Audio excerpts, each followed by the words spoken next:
Este miércoles la consulta jurídica de Olavana da una nueva mirada al Código Penal, un ciclo que hemos iniciado desde la pasada semana. Así es, y bueno, para ello siempre tenemos junto a nosotros a Yoari González. Muy buenas tardes, bienvenida.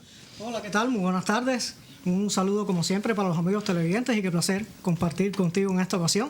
Sí, aquí estamos la primera vez.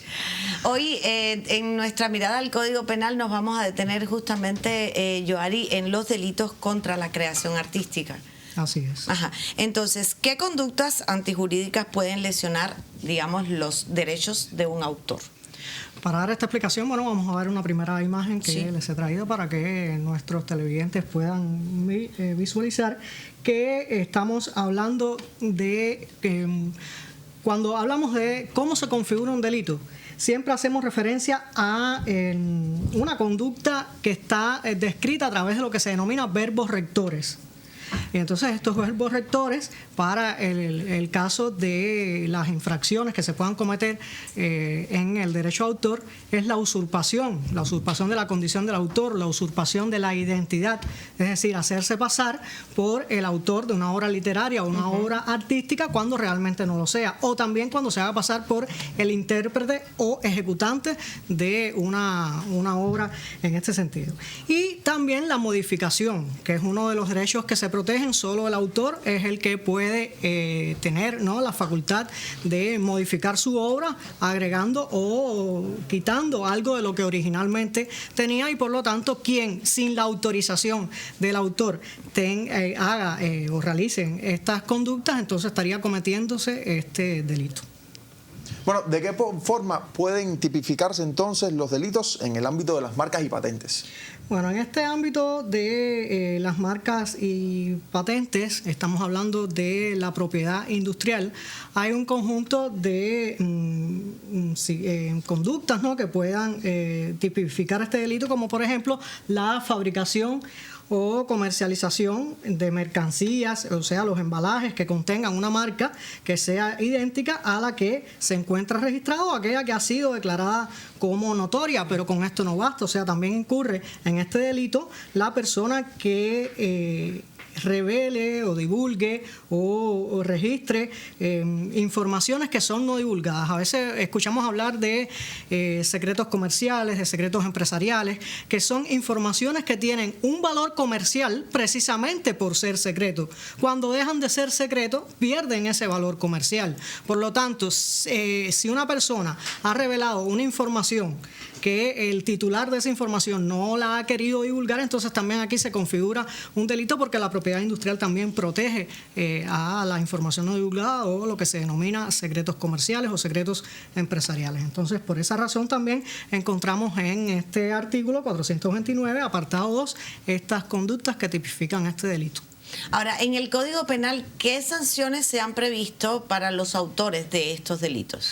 Volvemos a la primera de las imágenes que estuvimos observando, y allí tenemos el marco sancionador. Incurre en sanción de privación de libertad de 6 meses a 1 año o multa de 100 a 300 cuotas o ambas. Es decir, que en cada caso en concreto, bueno, hay un arbitrio judicial para determinar cuál es la sanción en dependencia de las circunstancias atenuantes, agravantes, las circunstancias en las que se cometió el hecho, y puede determinarse la sanción de privación de libertad o la sanción de multa, o incluso, atendiendo a la envergadura de los casos, pudiera haber una sanción a ambas, tanto a la privación de libertad como a la multa.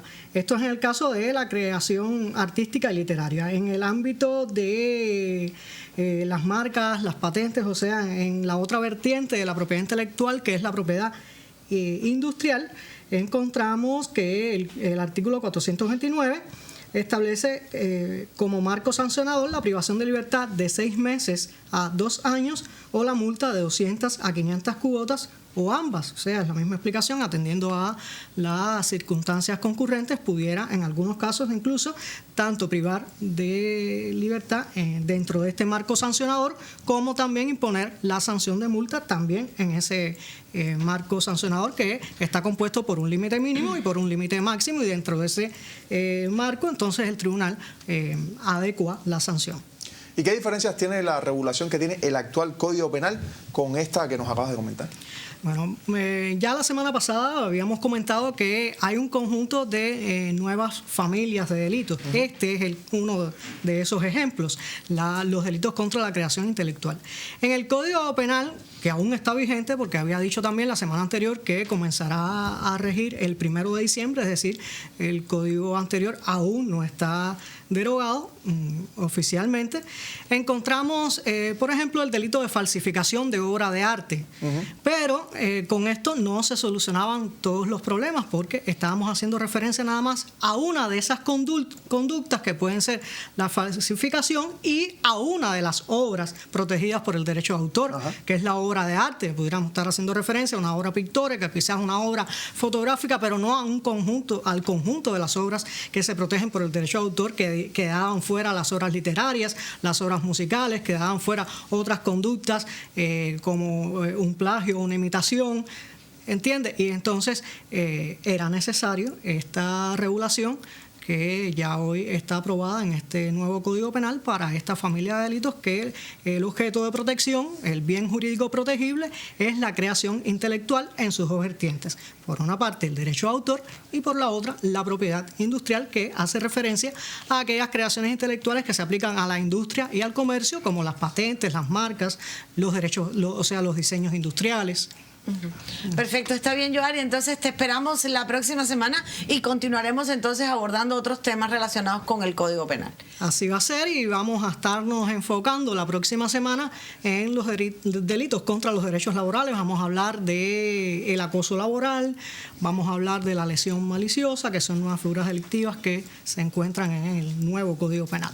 Así que ya lo sabe, los detalles el próximo miércoles. Recuerde que si de leyes desea conocer, la sección jurídica tiene que ver. Muchísimas gracias, Yoari. Aquí te esperamos. Nosotros enseguida regresamos.